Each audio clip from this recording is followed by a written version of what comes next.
Ce programme vous est offert par UBA. UBA, Africa's Global Bank.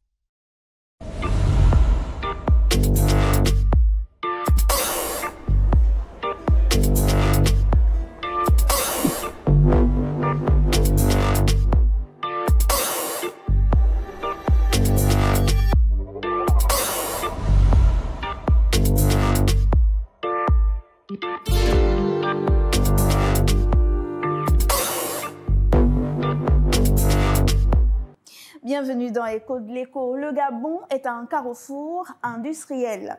Pendant des décennies, notre économie a vécu au rythme du pétrole, du bois et du manganèse, exportant ses richesses brutes vers des marchés lointains. Aujourd'hui, le modèle s'essouffle et une question s'impose: comment transformer nos ressources ici, sur notre sol, pour créer plus de valeur, plus d'emplois et plus d'autonomie économique? De la zone industrielle d'un coq aux transformations agro-industrielles, une mutation est en marche, mais cette mutation n'est pas sans défi. Infrastructure, formation, compétitivité, investissement et adaptation aux exigences d'un marché mondialisé.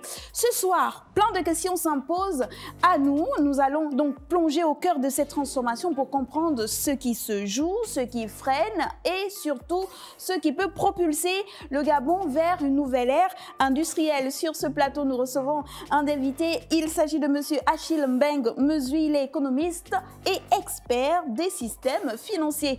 Avant de retrouver notre invité, allons-y rapidement écouter la voix. Alors la voix, bonsoir. Dites-nous, notre cher ami la voix, faites-nous un point, s'il vous plaît, sur le secteur industriel gabonais.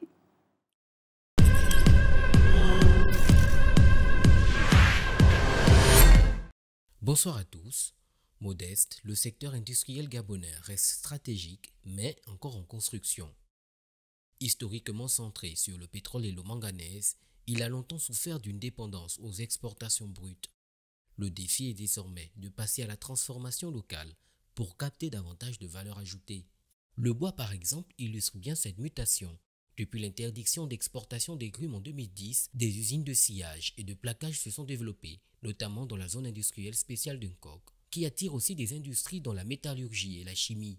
Ce modèle de zone spéciale est un levier important d'industrialisation, même s'il reste conditionné à de meilleurs coûts énergétiques, infrastructures et stabilité réglementaire. L'agro-industrie, pourtant porteuse, demeure encore faible alors que le pays importe une grande partie de ses denrées alimentaires. Le développement des filières locales dans le cacao, l'huile de palme ou la pêche pourrait réduire cette dépendance et créer des emplois. 3 défis dominent: diversifier l'économie au-delà des hydrocarbures, renforcer la compétitivité industrielle et former une main-d'œuvre qualifiée. Avec des politiques cohérentes et une volonté affirmée, le Gabon peut transformer ses richesses naturelles en un véritable moteur de développement industriel et devenir un acteur majeur en Afrique centrale. Voilà, Modeste.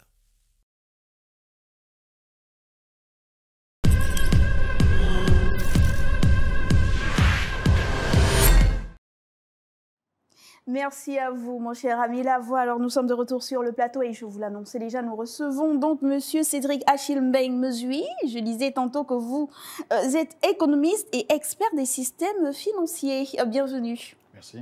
Alors, on a écouté la définition de la voix, du moins la voix a planté le décor. Mais déjà, vous, comment définiriez-vous la mutation industrielle au Gabon? Est-ce qu'on a raison de parler de mutation?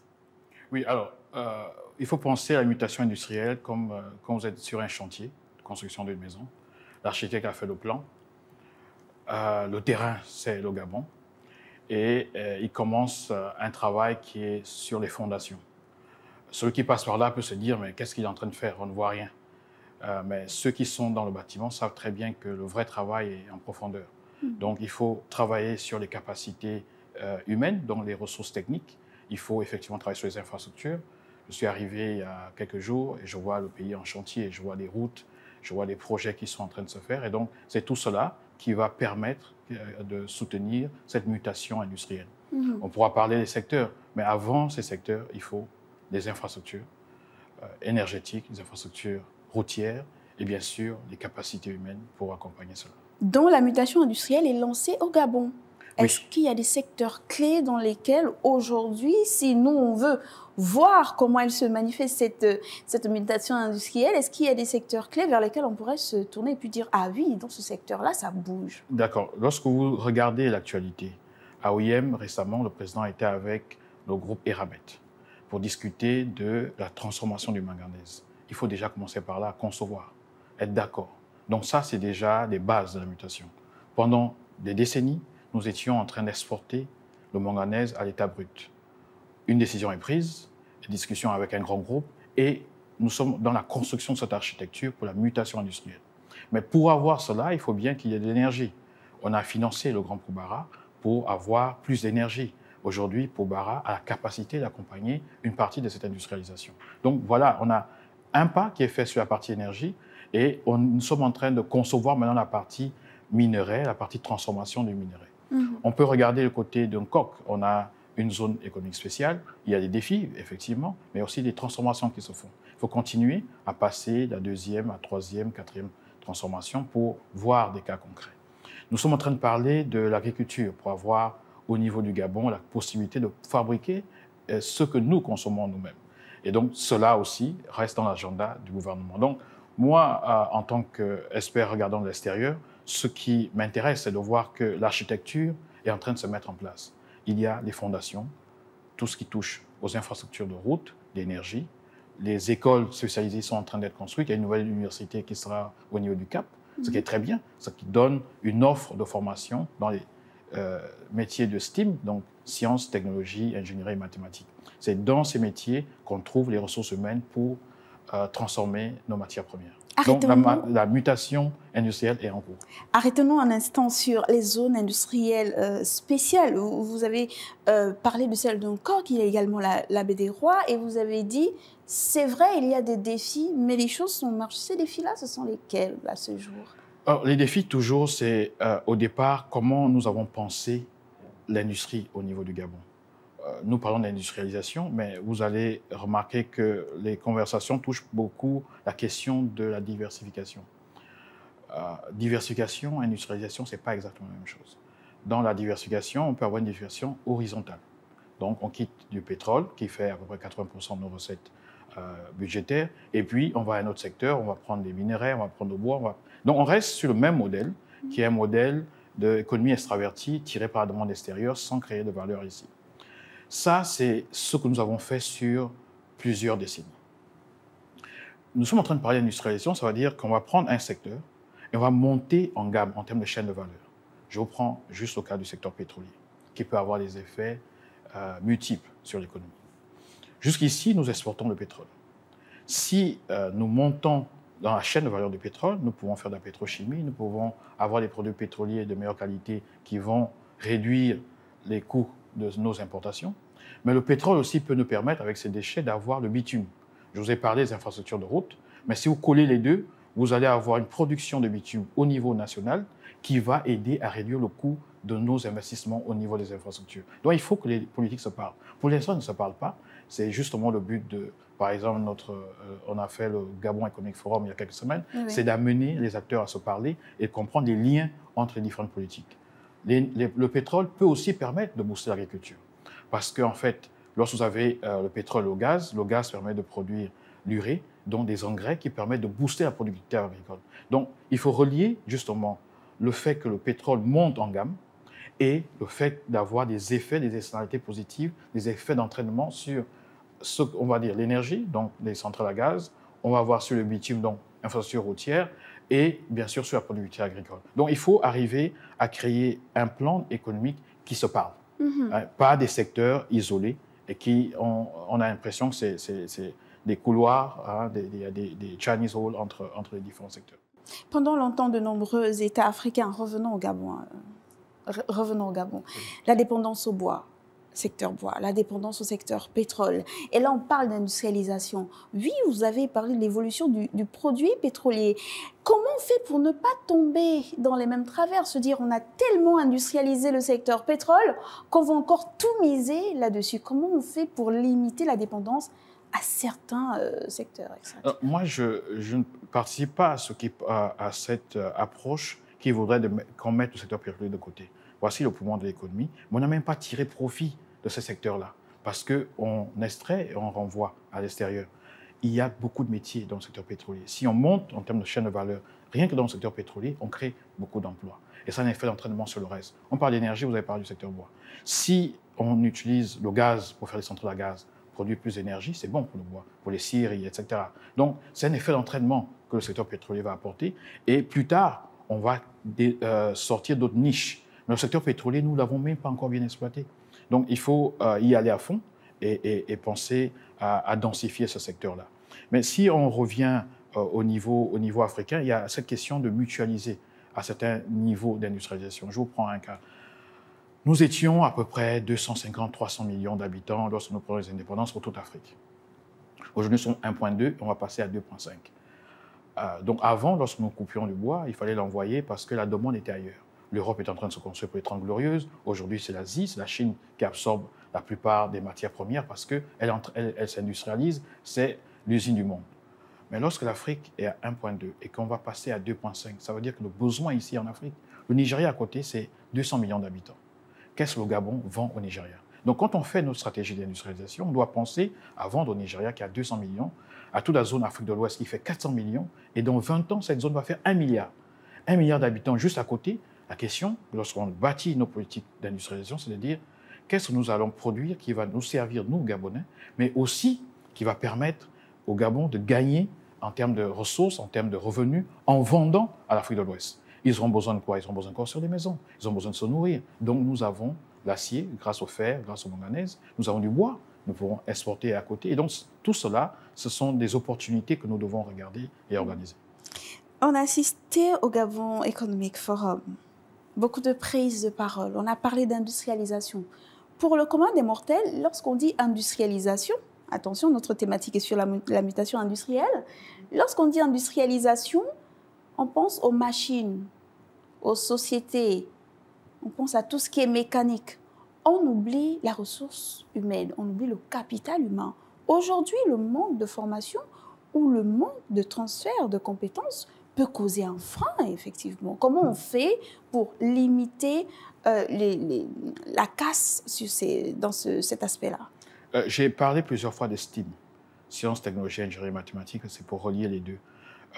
L'impact de ce forum était très intéressant de voir la Fédération des grandes entreprises et avoir le secteur public pour qui se parle. Le secteur privé doit dire au gouvernement ses besoins en termes de ressources humaines. Il faut que les deux secteurs se parlent parce qu'effectivement, il faut des humains bien formés derrière les machines. On parle aujourd'hui d'intelligence artificielle, on parle de certaines mutations au niveau de la façon de produire mieux. Et on a la question de la problématique de créer des emplois pour nos jeunes qui sont au chômage. Donc tout cela rentre dans une politique. Il faut un maillage entre les deux, secteur privé, secteur public, système éducatif, pour que nous ne produisons pas des chômeurs, nous produisons des personnes qui vont être utiles pour la mutation industrielle de notre pays. Et on pourrait peut-être, est-ce qu'il y a des stratégies pour encourager les entreprises à véritablement mettre en place des politiques de transfert de compétences? Oui, alors souvent, ce qui se passe dans les pays qui avancent, qui donnent des bons résultats aujourd'hui, c'est que c'est depuis les écoles socialisées que les entreprises sont en partenariat avec les écoles, avec les universités. On parle de pôle technologique. Université comme Masuku, on pourrait l'imaginer comme une technopôle où on travaille, on monte des drones et on travaille sur la sécurité, on travaille sur l'industrialisation avec les entreprises. Et chaque année, avoir une foire où on présente des innovations qui viennent de ce secteur-là. C'est ce qui se fait ailleurs. On parle de centres d'excellence ailleurs. Et on voit ces universités scientifiques orientées avec des coopérations avec les grandes universités en Asie et aux États-Unis. Donc peut-être il faudra aller vers ce sens-là. Projetons-nous 10 ans en avant. Selon vous, quels sont ces secteurs émergents-là sur lesquels les autorités gabonaises devraient absolument miser aujourd'hui pour que dans 10 ans, on se dise oui, la mutation industrielle, elle a fait du chemin, on voit les résultats aujourd'hui, ces résultats sont palpables. Au Gabon, les secteurs sont, je pense, connus. Il y a l'agriculture, il y a le potentiel sur des industries pharmaceutiques, on a une flore intéressante, diversifiée, il y a le potentiel de créer des médicaments sur cette base-là, que nous utilisons déjà en pharmacopée, mais les transformer. On a tout le secteur pétrolier dont je parle toujours, qui va aider à soutenir d'autres secteurs, et on a les minerais. Le secteur bois aussi est là. Mais ce qui est important, c'est, quel que soit le palier que nous atteignons au niveau de l'industrialisation, donc en termes de mutation, il faut regarder toujours à peu près 5 paramètres. Ça va être les infrastructures routières, l'énergie, l'eau, les ressources humaines, capacités techniques, et bien sûr, tout ce qui va dans la santé. Donc, lorsqu'on a ces 5 leviers que nous regardons, chaque niveau de mutation doit nous permettre toujours d'avoir des indicateurs qui nous permettent de voir l'évolution du pays. Parce que malheureusement, lorsque vous prenez un indicateur comme le PIB, il va vous dire si le PIB est en hausse, 10%, 15%, comme vous voulez, mais il ne traduit pas la qualité de l'école, il ne traduit pas la qualité de vie des personnes. Donc, il faut que nous-mêmes, lorsque nous définissons nos politiques, nous ayons cette notion d'inclusion, de permettre la mutation non seulement de l'économie, mais aussi des personnes qui vivent dans le pays. Il faudrait qu'on dise dans 10 ans, un Gabonais, c'est quelqu'un qui est bien logé, qui circule dans un pays où il y a des bonnes routes et qui a la possibilité de bien se former. Voilà ce que je vois à 10 ans. Et là, on parle de transformation. Les environnementalistes restent toujours prudents en disant oui, c'est vrai, il faut transformer, mais attention, il faut transformer de façon durable. Alors, comment finalement capitaliser les ressources naturelles? Vous nous avez parlé du secteur pharmaceutique, transformer, mettre en avant ou booster la pharmacopée gabonaise.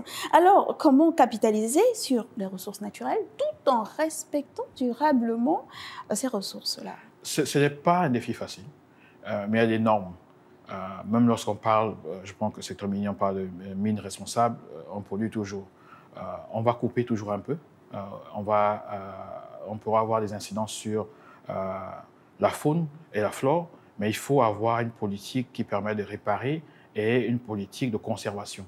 Mais il faut arriver à balancer les deux, entre les besoins des populations et, bien sûr, le fait de préserver la nature, parce que de toute façon, je pense que l'Africain est fondamentalement proche du respect de la nature. Si nous avons gardé la forêt et la faune aussi longtemps, ça montre que c'est lié à notre éducation. Moi, j'ai grandi au village, chaque fois qu'on rentre dans la forêt, on se présente. Si on se présente, ça veut dire qu'on respecte les êtres qui y sont. Donc, je pense qu'on doit avoir des politiques où nous ne sommes pas nécessairement dans le dictat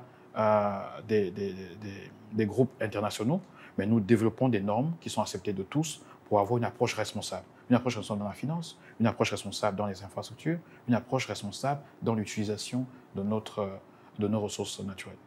Mais booster l'industrialisation, Cédric Achille-Beng demande beaucoup d'argent aussi.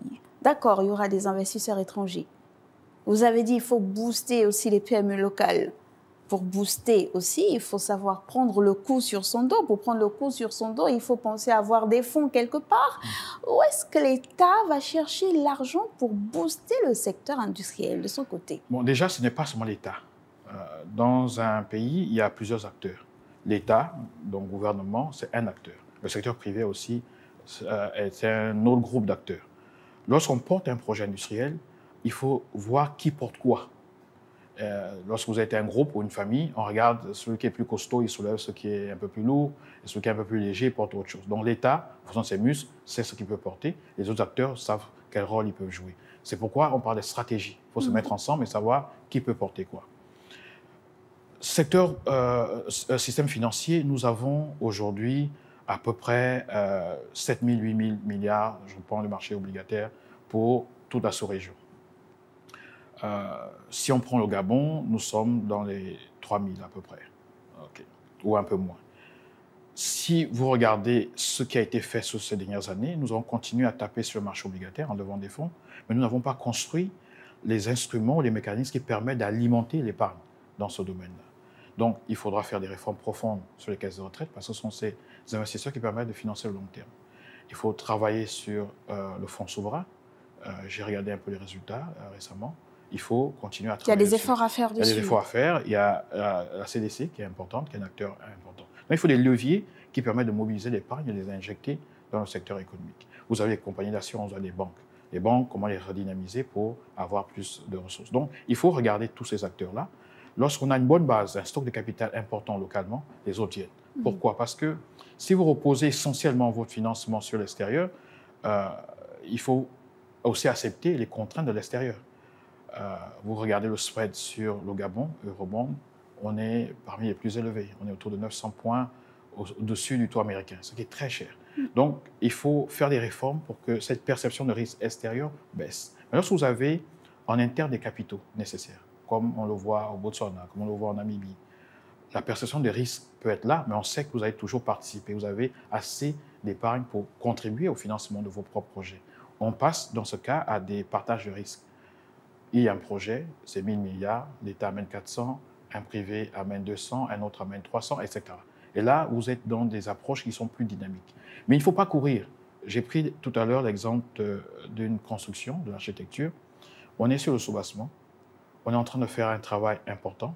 Lorsque vous venez, vous trouvez qu'il y a un soubassement qui est mis en place, il y a des routes, il y a l'énergie, le coût du capital qu'on apporte est aussi plus intéressant. Donc, tout est lié. Il faut juste bien coordonner tout ce qui est en train d'être fait. Puisque vous avez déjà abordé le 5e point qui parle des perspectives et des stratégies, c'est très bien, allons-y. Vous avez parlé de quelques politiques publiques qui pourraient améliorer les choses en soulignant que l'État n'est pas seul à aller chercher des fonds. Il y a le secteur privé qui est là. Lorsque vous parlez de finances et de secteur privé, nous on pense aux banques. Comment on intègre les banques dans ce processus d'industrialisation, de mise en avant du secteur industriel? Comment est-ce qu'on peut permettre aux banques de jouer leur part tout en respectant leurs besoins? Oui, alors les banquiers, quel que soit le pays, c'est tous des cousins. Ils font tous la même chose. Ils agissent à peu près de la même manière, quel que soit l'endroit. Le banquier, il intervient à quel niveau? Si vous êtes dans tout ce qui est études, préparation de projets, vous êtes encore dans la phase développement, les banques ne sont pas souvent là, les banques commerciales.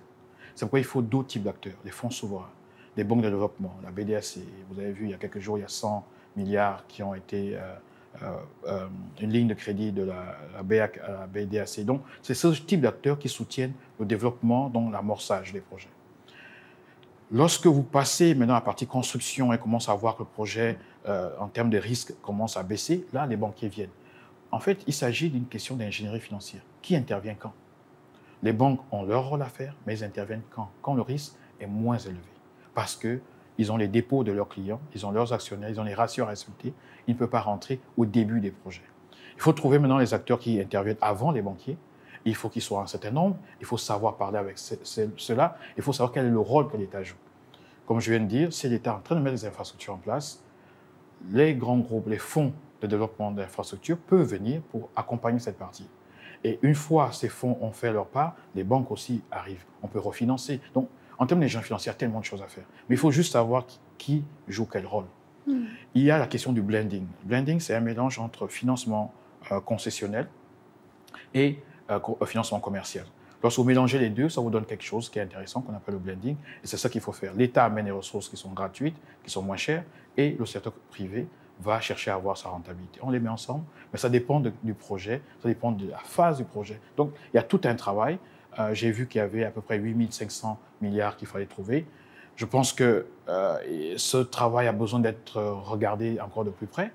Le costing, comment il a été fait, la priorité des projets. Je pense qu'un pays comme le Gabon, sur 5 ans, si on investit 3 000 milliards, on va voir le changement. Donc parfois, on se donne des chiffres qui sont très élevés, 8 500. 8 500, on a un peu peur, mais si on a 3 000 milliards qui sont investis dans le pays, on va tous voir ce changement devant nous. Donc 8 500 milliards. Il faudra mettre en place ou choisir ou mettre en avant les projets prioritaires. Exactement. À côté, il faut aussi avoir des partenaires stratégiques. Est-ce qu'il y a... Quels sont ou quels seraient, selon vous, ces partenaires stratégiques-là vers lesquels on devrait se tourner en termes de pays ou d'entreprises ou de secteurs? Donc déjà, les partenaires de développement sont toujours là parce qu'ils vous apportent des financements. Je prends les banques multilatérales. Leur prêt, c'est sur 25 ans. Le taux d'intérêt, c'est moins de 1%, c'est 0,8%. Vous avez en plus des périodes de grâce de 5 ans. Lorsque vous avez un financement pareil, vous pouvez faire beaucoup de choses. C'est-à-dire qu'avant les 5 ans, quand vous avez la période de grâce, vous avez terminé même votre projet. Donc, les partenaires sont là et les partenaires ont leurs conditions en termes de gouvernance, en termes de reporting. Il faut être très rigoureux à ce niveau-là. Vous avez aussi le marché international qui est là. Vous avez le marché local. Vous avez aussi des partenaires bilatéraux, des États qui ont un agenda sur l'Afrique qui est très important. La Chine, l'Europe, aujourd'hui, a un gros plan Global Gateway qui est aussi très intéressant.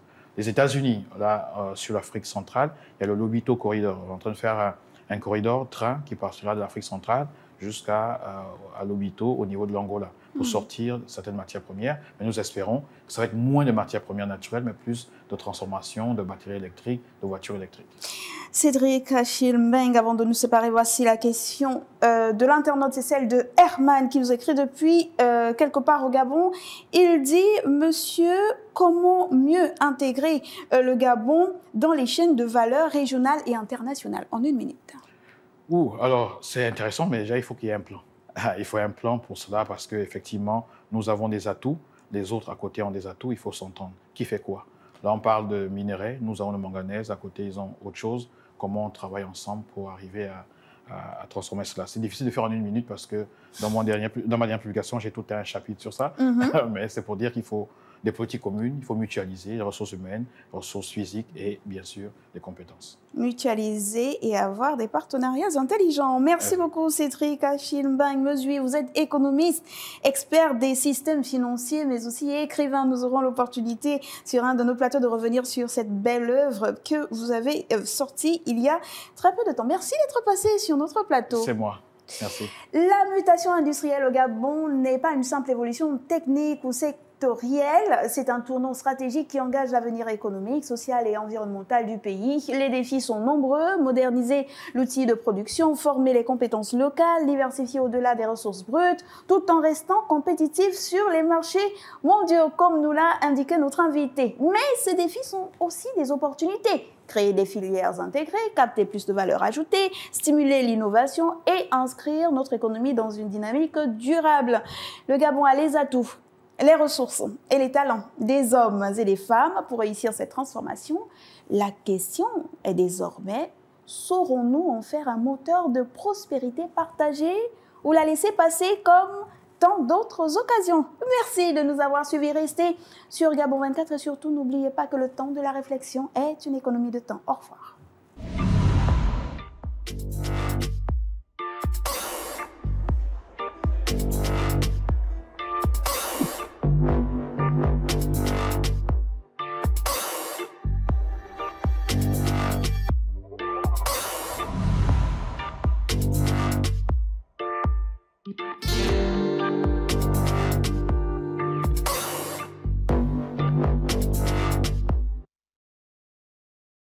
Ce programme vous a été offert par UBA. UBA, Africa's Global Bank.